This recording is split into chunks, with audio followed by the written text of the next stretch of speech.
अच्छा, न्यूरॉन जो है हमारे पास that is a central part in neural network system. और जो हमारे पास बायोलॉजिकल न्यूरॉन है इस केस में, उसको अगर हम देखें तो बायोलॉजिकल न्यूरॉन के अंदर हमारे पास एक सेंट्रल पार्ट होता है जिसे यहाँ पे बायोलॉजी के अंदर सोमा का नाम दिया गया है। ये वो असल पार्ट है जिसका काम है प्रोसेस करना इंफॉर्मेशन। जो इनपुट रिसीव्स होती हैं इस सोमा को या सेंट्रल को, या जिसे हम न्यूक्लियस भी कहते हैं, इसको जो इनपुट्स रिसीव होती हैं वो डेंड्राइट्स के थ्रू। और ये जो आउटपुट जनरेट करता है वो एक्सॉन के ऊपर करता है। Axon is connection that is established between the nucleus of one neuron with the dendrites of the other neuron। एक न्यूरॉन से दूसरे न्यूरॉन के दरमियान जो कनेक्शन क्रिएट होता है वो एक्सॉन के थ्रू होता है। और एक्सॉन टर्मिनल जो होते हैं एक न्यूरॉन के, वो दूसरे न्यूरॉन के डेंड्राइट से कनेक्टेड होते हैं, राइट। सो डेंड्राइट जो हैं वो रिसीव करती हैं सिग्नल्स। सोमा जो है वो प्रोसेस करता है इंफॉर्मेशन को। सेंट्रल पार्ट ये जो आपको समहाउ यहाँ पे ग्रीन से नजर आ रहा है, दैट इज सोमा।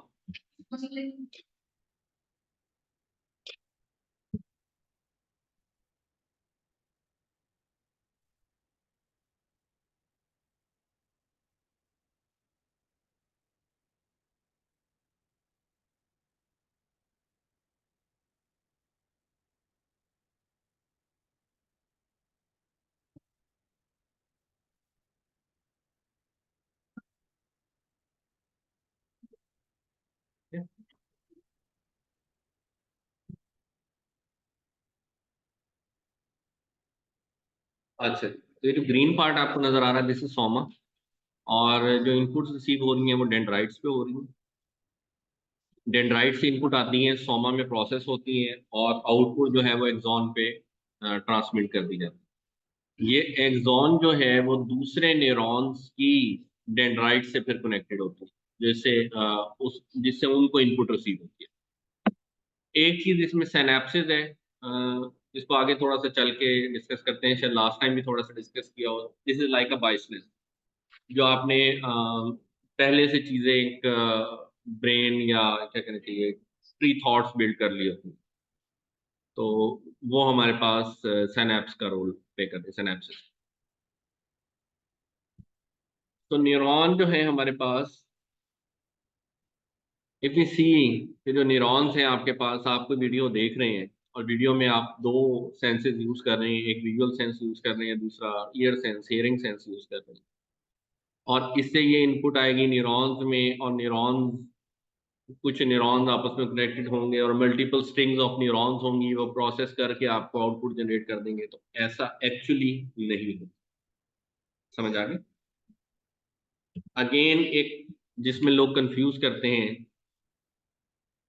कि कुछ इस तरह से होगा कि आप वीडियो देख रहे हैं और आपकी विजुअल और हेयरिंग सेंस दोनों काम कर रही हैं, और इस तरह एक क्लस्टर ऑफ न्यूरॉन्स होगा जो क्लस्टर इंफॉर्मेशन प्रोसेस करके आपको वीडियो दिखा देगा। तो ऐसा भी नहीं है।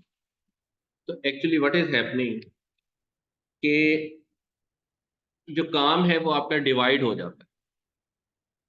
कुछ न्यूरॉन्स जो होते हैं, कुछ न्यूरॉन्स या फिर कुछ न्यूरॉन्स की जो लेयर्स बनती हैं, वो एक एक्टिविटी को प्रोसेस कर रही हैं। कुछ न्यूरॉन्स की लेयर दूसरी एक्टिविटी को प्रोसेस कर रही है, कुछ थर्ड को प्रोसेस कर रही है। तो लाइक फॉर एग्जांपल, कुछ सेट ऑफ न्यूरॉन्स जो हैं वो इस चीज़ पे काम करेंगे कि जब कोई फनी एक्टिविटी होगी तो उस टाइम वो एक्टिवेट, वो फनी एक्टिविटी को ट्रिगर करेंगे या फनी एक्टिविटी पे रिस्पॉन्स ट्रिगर करेंगे। और इसी तरह से कोई स्पीच फनी होगी तो दूसरे कुछ सेट ऑफ सेल्स एक्टिवेट होंगे। कोई लाफ की सिचुएशन होगी तो कोई third series of cells activate होंगे। कोई टेक्स्ट फनी होगा तो फोर्थ।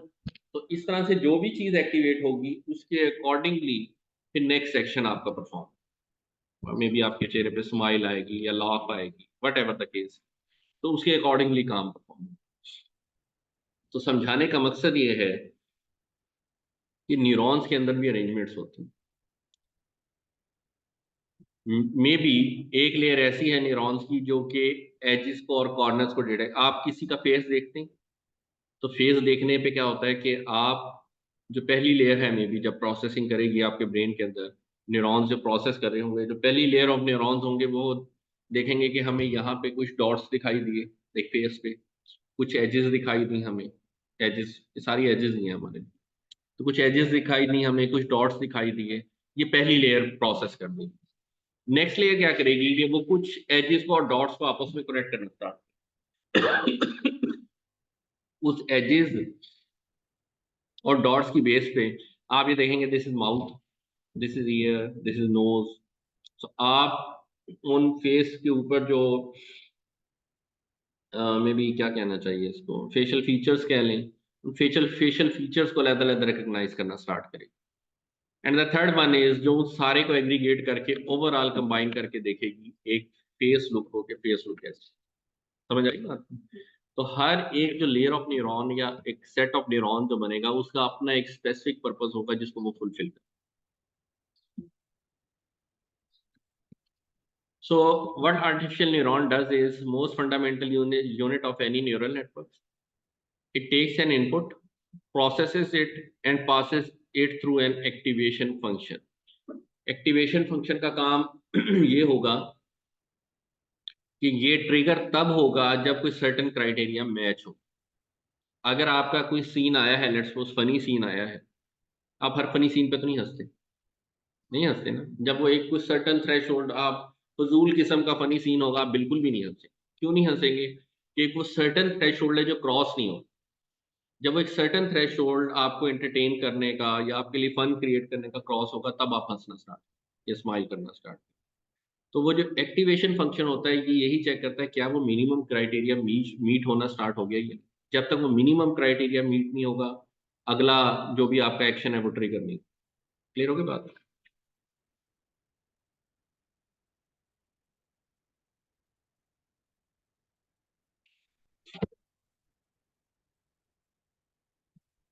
तो आर्टिफिशियल न्यूरॉन ये पिट्स ने और मैकेलो ने प्रपोज किया था 1943 के अंदर। और इसकी जो शेप है वो आपको नीचे नजर आ रही है, जिसमें कुछ इनपुट्स रिसीव कर रहा है लाइक x1 x2 x3, ये इनपुट्स हैं सारी अप टिल xn। तो कोई लिमिट नहीं है, दो भी हो सकती हैं, चार भी, 10 भी, n इनपुट्स भी हो सकती हैं। और ये जो इनपुट्स रिसीव होंगी ये सारी बाइनरी फॉर्म में 0 1 की फॉर्म में होंगी। देन जो आपको सेंट्रल सेल जिसे हम सोमा कह रहे थे, जो सोमा है यहाँ पे, उसका काम ये होगा कि वो इनको एग्रीगेट करेगा।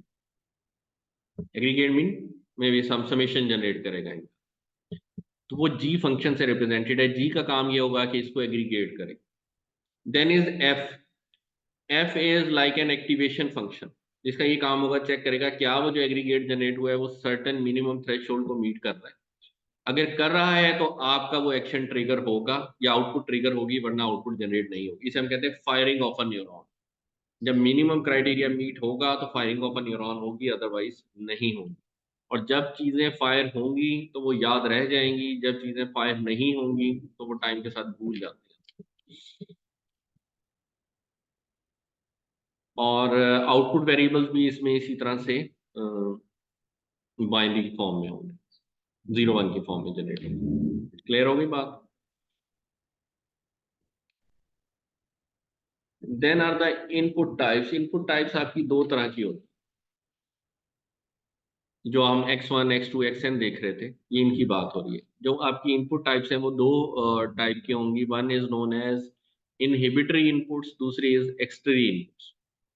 इनहिबिटरी इनपुट्स जो हैं आपकी वो हैं ऐसी इनपुट जिनका मैक्सिमम इफेक्ट होता है डिसीजन मेकिंग के ऊपर। और एक्सटरी इनपुट्स वो हैं जिनका अपना कोई इतना स्ट्रांग रोल नहीं होता, बल्कि दूसरी इनपुट्स के साथ मिलके कोई ना कोई इफेक्ट क्रिएट करता है। इनहिबिटरी इनपुट्स तो एग्जांपल देंगे? समझ आ गई कॉन्सेप्ट? समझ आ गया दोनों को? कोई एग्जांपल? क्या ख्याल है?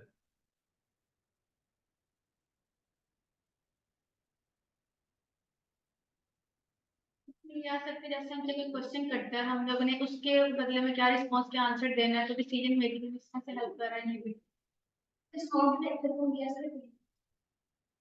उसको इनपुट मिल रहा है उसको डिटेक्ट करता है। वो तो एक ही वेरिएबल नहीं होता उसके पास तो एक ही वेरिएबल होता है ना जो सेंसर से आ रहा होता। लाइक फॉर एग्जांपल आपको पता चले एक कोर्स जो है वो मैं पढ़ा रहा हूँ, आपकी इनहिबिटरी इनपुट क्या होगी कि पढ़ाने वाला ये बंदा है तो कोर्स नहीं पढ़ना। ये है इनहिबिटरी। एक चीज डोमिनेट कर रही है फाइनल डिसीजन की। समझ आ गई बात? और एक्सट्री इनपुट तो आपको पता ही है, बहुत सारे फैक्टर्स हैं जो मिल के ओवरऑल आप डिग्री क्यों करने आए हैं, बहुत सारे फैक्टर्स होंगे। आपको लग रहा होगा शायद आपकी प्रमोशन हो जाएगी, आपकी क्वालिफिकेशन लेवल इंप्रूव हो जाएगा, जॉब प्रोस्पेक्ट्स बढ़ जाएंगे, कई जगह अप्लाई करने की पॉसिबिलिटीज आपके लिए होंगी। तो बहुत सारे फैक्टर्स थे जिन्होंने मिल के ये रोल प्ले किया और आपने डिसीजन लिया। क्लियर होगी बात? तो जब कोई एक वेरिएबल डोमिनेट करेगा तो हम उसे कहेंगे इनहिबिटरी, अदरवाइज एक्सट्री। अब जो आपके पास एक्सट्री इनपुट्स हैं इसको हम अगर देखें तो ये इफेक्ट ऐसे ही है जैसे ये आपको इक्वेशन नजर आ रही है, G of X is summation of I one to N X I. ये बहुत सारे वेरिएबल्स थे, बहुत सारे पैरामीटर्स थे, उन सब का जो समीशन है उसकी बेस पे डिसीजन हो। क्लियर? और अगर देन हम एफ अप्लाई कर रहे हैं, एफ क्या था हमारे पास? डिसीजन या एक्टिवेशन फंक्शन। उसके बाद एक्टिवेशन फंक्शन अप्लाई हो रहा है, वो ये चेक कर रहा है कि अगर जी ऑफ एक्स जो सम जनरेट हुआ है वो किसी मिनिमम थ्रेशोल्ड से ज्यादा है तो वन आउटपुट वन जनरेट हो जाएगी, अदरवाइज आउटपुट जीरो जनरेट होगी। Why one zero? क्योंकि ये बाइनरी है, रियल वैल्यूज जनरेट नहीं कर सकते। Then is the concise representation of a neuron if g of x is if the g of x which is the sum is greater than the minimum threshold theta the neuron will fire। ठीक है? जितनी भी inputs हो, तीन inputs हैं, theta apply होगा, अगर वो उसको मीट करेगा तो वो फायर हो जाएगा, अदरवाइज फायर नहीं। Like for example we have to implement and gate using a neuron. And function जब 1 महीने में 5 मिनट होना और किसी की नजर जाए टाइम पे तो बताइए, ब्रेक करेंगे फिर नमाज। And function neuron would only fire when all the inputs are on. ऐसे ही होगा, एंड गेट तभी ऑन होता है जब सारी इनपुट्स ऑन हो। तो हमारे यानी कि क्राइटेरिया ये है कि अगर हमारे पास हम समीशन जनरेट कर रहे हैं तो समीशन अगर 3 होगी तो तब इसको फायर होना चाहिए, तब ऑन होना चाहिए, अदरवाइज ऑफ होना चाहिए। ऐसे ही है। तो यानी कि ऑटोमेटिकली हमारा यहाँ जो थ्रेश होल्ड है वो हमें 3 सेट करना पड़ेगा कि अगर वैल्यू ग्रेटर देन और इक्वल टू 3 आए तब ये फायर होगा, अदरवाइज ये फायर नहीं होगा। सो अगर let's suppose there are 2 inputs, threshold 2 हो जाएगा। ठीक हो गया? दोनों ऑन होंगी तो सम 2 होगा तो हम इसको फायर करेंगे। सो इट मीन्स नीचे वाली इक्वेशन अगर आप देखें, x1 plus x2 which means summation I equal to 1 to 2 xi should be greater than or equal to 2। अगर इसकी हम रिप्रेजेंटेशन, एक हमने बात पता नहीं लास्ट टाइम की थी या नहीं की थी, कि न्यूरॉन जो है उसकी कैपेबिलिटी ये होती है कि ये न्यूरॉन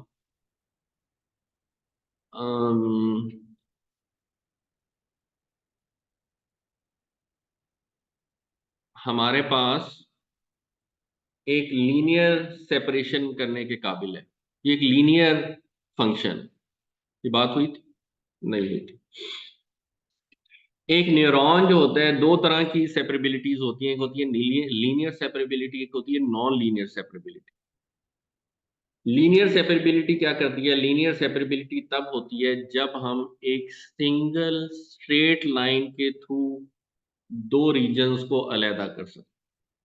इसे हम कहते हैं लीनियरली सेपरेबल प्रॉब्लम्स।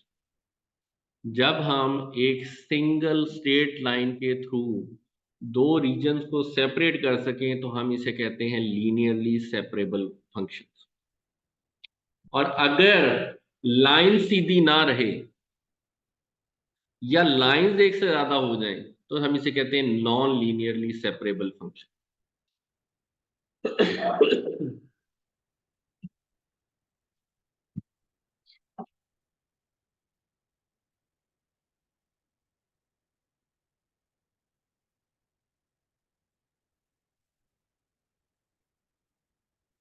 0 से लेके 100 पास फेल का क्राइटेरिया क्या है? 50 या 50 से ज्यादा हो तो आप पास होते हैं, वरना फेल हो जाते। लेट्स सपोज ये लाइन ड्रॉ की, तो ये क्या हो गया? लीनियरली सेपरेबल फंक्शन हो गया। एक साइड पे सारे फेल वाले आ गए, जो भी कोई 49 ले रहा है, 47 ले रहा है, वटेवर, और एक साइड पे सारे पास होने वाले आ गए। और ये हम अलहदा कर सके सिंगल स्टेट लाइन, हम इसे कहेंगे लीनियरली सेपरेबल फंक्शन। ठीक हो? अगर हमारे पास सिचुएशन ऐसी हो कि हम सिंगल स्ट्रेट लाइन से सेपरेट ना कर सकें, कुछ सेपरेशन ऐसी हो रही, एक साइड पे एक क्राइटेरिया के लोग हैं, दूसरी साइड पे दूसरी क्राइटेरिया, तो ये है नॉन लीनियरली सेपरेबल फंक्शन। क्यों? क्योंकि लाइन स्ट्रेट नहीं रही। या एक हमारे पास फंक्शन है एक्स और का। एक्स और याद है क्या होता है? एक्स और जल्दी जल्दी याद करो।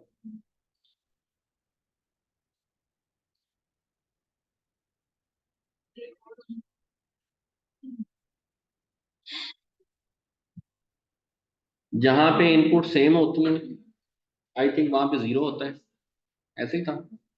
और जहां पे डिफरेंट होती है वहां पे 1 होता है। इस क्राइटेरिया को देखते हुए हमारे पास 0 0 पे 0 होगा, ऐसे ही है ना? और 1 1 यहाँ पे होगा, उस पे भी 0 होगा। अदरवाइज जो 0 1 होगा, यहाँ पे भी वैल्यू टिक ऑन होगी, और यहाँ पे भी वैल्यू ऑन। अब ये ऐसी प्रॉब्लम है जो कि लीनियरली सेपरेबल नहीं है। क्यों नहीं है? कोई एक ऐसी स्ट्रेट लाइन नहीं मैं ड्रॉ कर सकता जिसमें ये 2 वालों को मैं एक साइड पे कर दूं और ये क्रॉस वालों को एक साइड पे। आल्दो मैं स्ट्रेट लाइन से तो कर सकता हूँ, लेकिन मुझे लाइंस दो लगानी पड़ती। अगर मैं ऐसे लाइंस लगाऊं तो ये रीजन मेरे पास अलहदा हो गया। ये वो हैं जो ऑन हो रहे हैं, और बाकी जो इसके अराउंड है वो सारे। तो मुझे दो लाइन लगानी पड़ गई। Again this is a non linear separable problem. ये बात समझ आ गई? अब न्यूरॉन की जो कैपेबिलिटी है वो लीनियर सेपरेबिलिटी है। न्यूरॉन एक सिंगल स्टेट लाइन लगाने के काबिल है, लेकिन जब हम मल्टीपल न्यूरॉन्स को कनेक्ट करते हैं या इकट्ठा इफेक्ट लेते हैं तो तब हम ये नॉन लीनियर एक्टिविटीज परफॉर्म कर पाते हैं। उनका कंबाइंड इफेक्ट ऐसा होता है कि हम नॉन लीनियर प्रॉब्लम्स सॉल्व कर।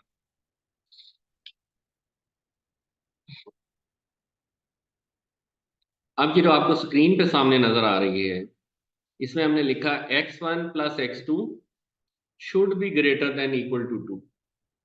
ऐसे ही है। अगर हम इसको सिंप्लीफाई करें तो इसका मतलब है कि x1 plus x2 should be equal to 2। Greater than को फिलहाल चलिए रिमूव करते हैं, जो आपको राइट साइड पे नजर आ रहा है। x1 plus x2 should be equal to theta, जो कि 2 है हमारे पास, and equal to 2। So x1 plus x2 equal to 2, ये आपके पास बन गई एक इक्वेशन। ठीक हो गया? अब ये लीनियर इक्वेशन, लीनियर इक्वेशन याद है? मैथमेटिक्स याद करें, ये क्यों लीनियर इक्वेशन है?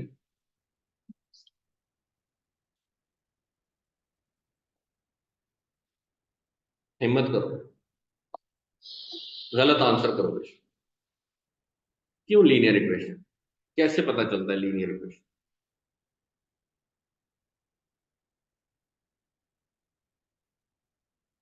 कोई एक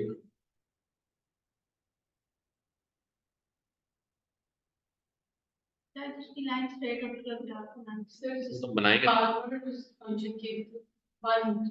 राइट? क्योंकि degree of the polynomial is 1। Highest power देखते हैं हम, उसे हम कहते हैं डिग्री ऑफ द पॉलिनोमियल। क्योंकि हाईएस्ट पावर इसमें 1 है तो दैट्स व्हाई इट्स लीनियर। अगर ये 2 होती तो ये नॉन लीनियर होती। फिर क्वाड्रेटिक शेप ले जाती है ऐसे। ठीक है, अभी ये स्टेट है क्योंकि इसकी डिग्री 1। मजीद इसको ड्रॉ करके देखते हैं। अब जब ये लाइन आ गई हमारे पास x1 plus x2 equal to 2, तो विच मीन्स आप याद करें दोबारा कि जब हम लाइंस पढ़ते थे कभी मैट्रिक में शायद, तो हमने एक लाइन ड्रॉ करनी होती थी और हमें इक्वेशन गिवन होती थी। तो इस इक्वेशन में एक वैल्यू सब्स्टिट्यूट करते थे और दूसरी वैल्यू निकाल लेते थे, ऐसे करते थे ना। तो हमारे पास इक्वेशन है x1 plus x2 equal to 2। तो सबसे आसान तरीका ये है, हमें 2 पॉइंट्स निकालने इस पे से। 2 पॉइंट्स निकल आए तो ऑटोमेटिकली पूरी लाइन बन जाए। हम x1 plus x2 equal to 2 करने के लिए हम सबसे पहले रख देते हैं x1 को 0। तो x2 क्या आ गया, 2 आ गया।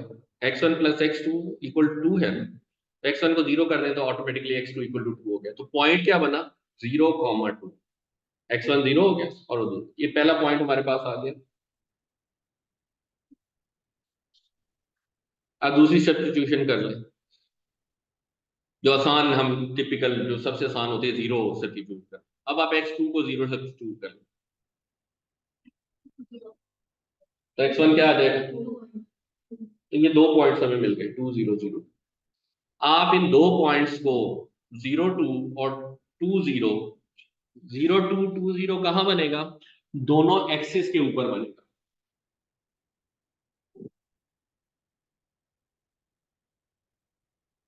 एक पॉइंट ये आया, एक पॉइंट ये आया। इन 2 पॉइंट को आप कनेक्ट कर देंगे तो स्ट्रेट लाइन। जब एक स्ट्रेट लाइन आपके पास आ गई जो कि न्यूरॉन को कवर है, तो ऑटोमेटिकली 2 रीजन आपके पास चले जाएंगे। समझ आ गया? ये है लीनियर सेपरेबिलिटी। और ये जरूरी नहीं है कि आपने इसको, ये तो मैंने सबसे सिंपल केस होता है 0 सब्स्टिट्यूट करते हैं, आप 1 भी कर सकते हैं। x1 को 1 रखते हैं, x2 1 आ जाता, 1 1 आ जाता। उसने यहाँ 1 1 का एक कम्बिनेशन दिखाया। तो इस तरह से आप लीनियर, आप एक न्यूरॉन की लीनियर सेपरेबिलिटी को एस्टेब्लिश कर सकते। क्लियर? कोई क्वेश्चन?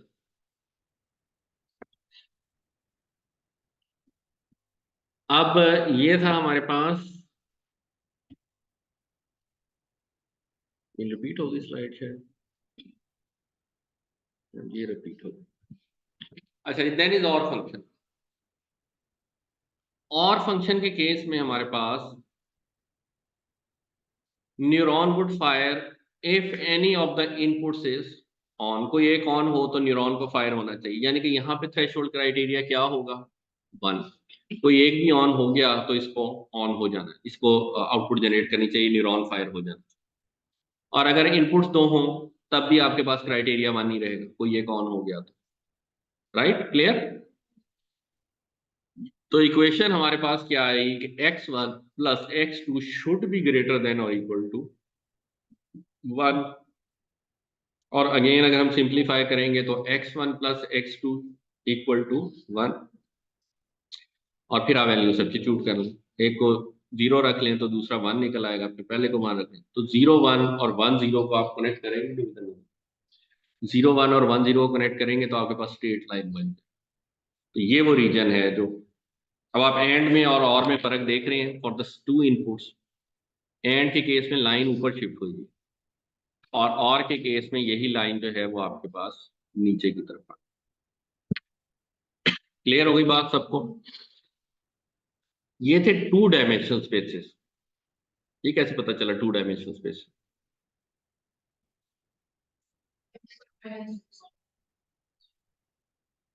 डायमेंशंस क्या होते हैं?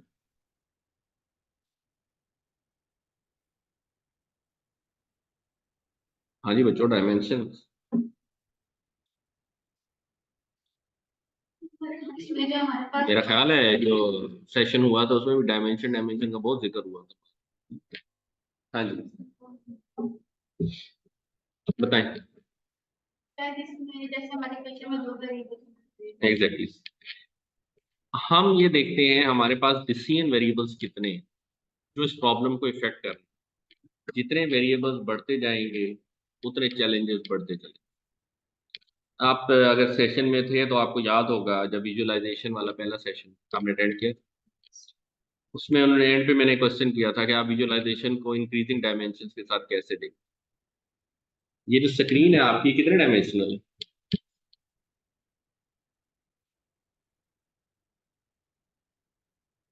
वेरिएबल से बाहर आके थोड़ा सा वैसे ही बता दो मुझे, कितने डायमेंशनल स्क्रीन है आप? जैसे पिक्चर आती है, कितने डायमेंशनल होती है? शाबाश। दो डायमेंशन ही नजर आती है आपको, लेंथ और विड्थ? डेप्थ में तो नहीं नजर आती पिक्चर आपको, दो ही डायमेंशन में नजर आती है ना। वो उस दिन जो मेंशन कर रहे थे कि हम बहुत सारी विजुअलाइजेशन बड़ी अच्छी अच्छी करें तो हमें चीज़ों की अंडरस्टैंडिंग ज़्यादा अच्छी होती है, नो डाउट होती है। लेकिन हम इसे कहते हैं, मुझे एग्जैक्ट उसकी अब टर्मिनोलॉजी उस दिन भी याद नहीं आ रही थी, अभी भी शायद नहीं है, परहैप्स कर्स ऑफ डायमेंशनैलिटी अगर आप इसको कहते हैं। Curse of dimensionality, that means कि विद द इंक्रीजिंग डायमेंशंस एक हमारे पास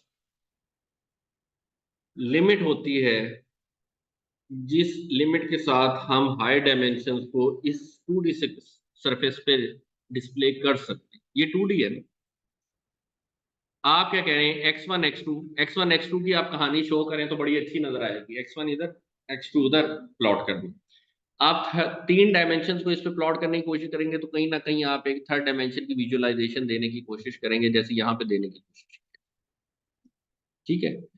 फोर्स को भी आप शायद एडजस्ट करने की कहीं ना कुछ कोशिश कर लें, या कोई ग्राफ में दो बार्स डाल देंगे कि रंग अलग अलग करके ये 4 डायमेंशन।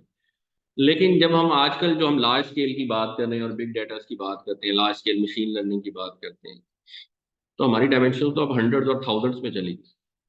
इवन हमने अभी पीछे मैंने अपने पीएचडी के काम में एक पेपर पे काम किया था, हमने मिलियन डायमेंशन पे टेस्ट किया था, 1 मिलियन डायमेंशन। इतनी ज्यादा डायमेंशन को इस 2D स्क्रीन पे कैसे डिस्प्ले? समझ आया क्वेश्चन? याद आया जो मैंने उस दिन किया था? तो ये क्वेश्चन था, पर उसका आंसर तो उन्होंने नहीं किया मुझे। लेकिन जैसे जैसे हमारे पास डायमेंशन इंक्रीज हो रही हैं, उसकी विजुअलाइजेशन के चैलेंजेस भी इंक्रीज, उसको यहाँ पे मैप करना हमारे लिए है, उसकी टेक्निक्स और बहुत सारी हैं, लेकिन इतनी ज्यादा डायमेंशन तो डेफिनेटली हम इस पर एडजस्ट नहीं कर पाते। इससे पहले की जो एक प्रैक्टिस है जिसे हम कहते हैं कि हम बहुत अच्छी तरह क्लियर विजुअलाइजेशन के साथ साथ शायद हम 4 डायमेंशन को कर सकते हैं, इससे ज्यादा नहीं कर सकते। डिफरेंट वेज हैं, आप उसको सबसेट करके कोई 4 डायमेंशन को डिस्प्ले कर देंगे, फिर कोई और चीज जी आ जाए, इस तरह से आप मूव करते जाएंगे। जी जी आए ना। वालेकुम सलाम। कोई मतलब नहीं। अब आप याद करें डेटाबेसेस। डेटाबेसेस याद है? तो डेटाबेसेस में आपके पास टेबल्स आप बनाते थे, टेबल में कॉलम्स बनाते थे। कॉलम में आपने लेट्स सपोज आपने स्टूडेंट का टेबल बनाया, उसके कॉलम्स आपने रखे, student roll number, name, age, father name, address, city, ये सारी उसकी डायमेंशन। समझ आई? किसी एक को आपने रिप्रेजेंट करना है तो यूं समझे इतने सारे एक्स वाई सी एक्सेस होंगे, जिसपे उन्हीं के इंटरसेक्शन पे, जैसे यहाँ पे हमने बनाया कोई इंटरसेक्शन ही था ना वैल्यूज का, ये 0 होगी, ये 1 होगी, वो 2 होगी, तो यहाँ पे एक पॉइंट होगा, ये वो ऑब्जेक्ट है जिसे हम बात करें। तो इसका ये मतलब है कि जब हम जितने कॉलम उसके रखते हैं उतनी डायमेंशन, 5 7 कॉलम्स हैं तो 7 एक्सेस होंगे जिनके इंटरसेक्शन पे आप एक ऑब्जेक्ट को जाके देंगे। ये हम सिर्फ सोच सकते हैं, स्क्रीन पे दिखाना पॉसिबल। ठीक है, हम 2D और 3D को समझ लें तो हम उसको इमेजिन करते हैं सिर्फ 7D में ऐसे, या 8D या 1000D बट समझ आ रही है बात? Now is 3 dimension.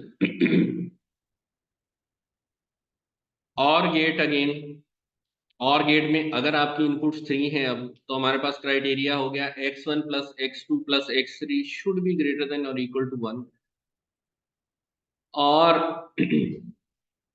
इसको अगर हम 3D एक्सिस पे रिप्रेजेंट करें जैसे उसने करके दिखाया है, एक्चुअली इनके 8 कॉम्बिनेशन बनते हैं। 8 ही बनते हैं ना हर एक की? कैसे पता चला 8 कॉम्बिनेशन? 2 की पावर 3 कैसे पता चला?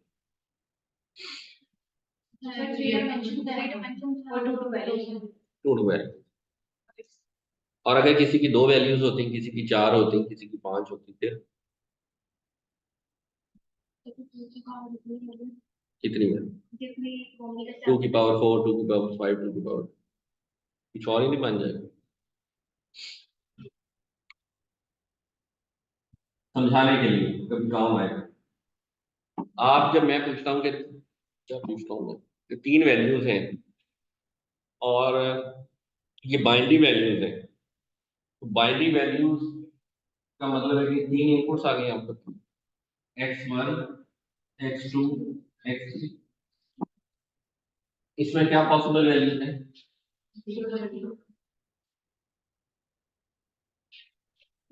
ठीक, कितनी पॉसिबल वैल्यूज है?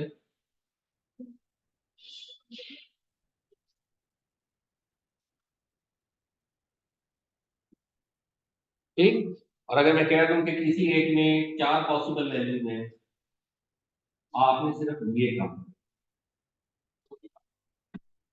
या मैं कह दूं इसमें 5 वैल्यूज हैं, तो ये हो जाएगा। ठीक है, याद रखनी है चीज। एक्चुअली आप यूं समझे कि कंटेनर है, कंटेनर में हर एक की पॉसिबल वैल्यूज लिखे हैं, उनको मल्टीप्लाई।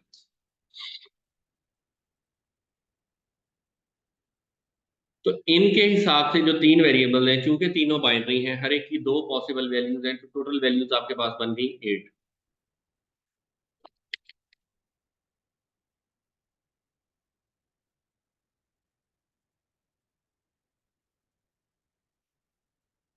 इतना तो मैंने बोला नहीं, इतना मैंने लिखना शुरू कर। आप जो 8 वैल्यूज हैं वो आपको इस बॉक्स में नजर आ रही हैं सारी की सारी। 3 एक्सिस उसने जनरेट किए हैं, एक्स वाई, और एक डेप्थ के लिए z एक्सिस है, x3 जो डेप्थ वाइज है, x1 विड्थ, x2 हाइट, और x3 जो है वो डेप्थ वाइज है। अब ये 3 डायमेंशन हैं, उसके अगेंस्ट उसने वैल्यूज प्लेस कर दी है। 0 0 0 बिल्कुल सेंटर में होगा, एक एक्सिस पे 1 0 0, एक पे 0 1 0, एक पे 1 0 0, और इसी तरह से जहां जहां ये कम्बिनेशन ऑन हो रहा होगा, तो टोटल 8 वैल्यूज के कम्बिनेशन आपको उसने यहाँ पे प्लॉट करके दिखा। क्लियर है? 2 डायमेंशन में हम जब सेपरेट करते हैं तो कैसे करते हैं? लीनियर सेपरेबिलिटी करते हैं तो कैसे करते हैं? शाबाश। ये बताओ मुझे, ये कितने डायमेंशनल है?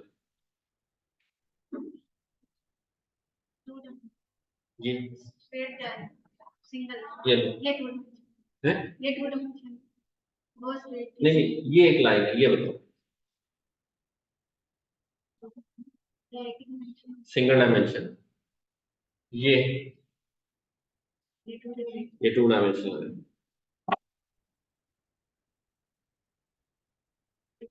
ये 3 डायमेंशनल, 4 हम बना नहीं सकते। ठीक हो गया? तो जब हमने 2 डायमेंशनल सेपरेशन करनी थी, तो हमने कैसे की?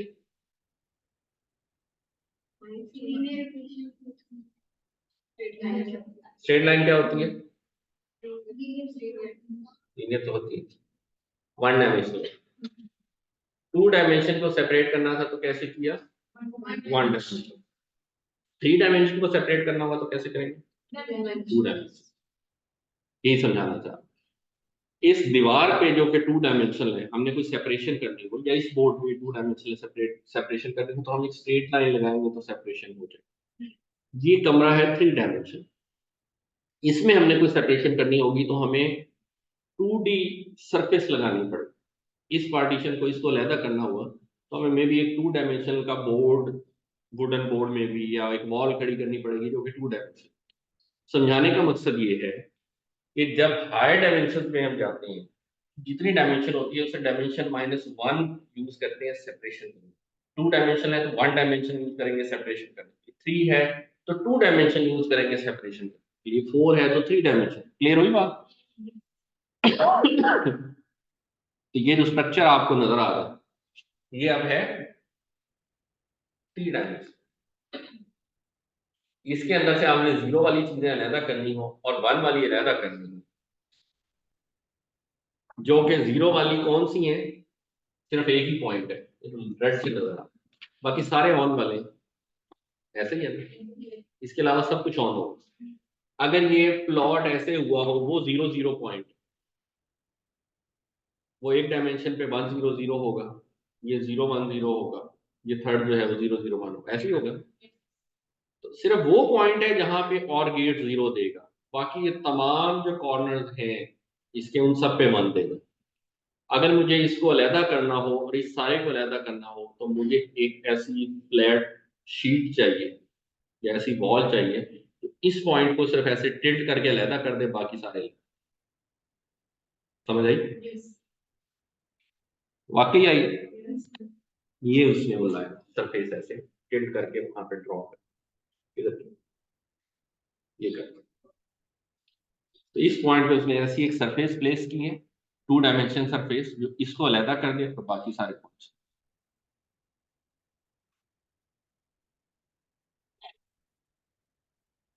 जी को क्वेश्चन ही होता।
लेट्स सपोज, अब मैं रियल थोड़ा सा आपको इसकी मैपिंग कर देता हूँ। ये एक न्यूरॉन है जो ये डिसाइड करेगा कि आपने वो सेमिनार जो एआई का हुआ है वो अटेंड करना है या नहीं करना, करना था या नहीं करना था, तो गुजर गया।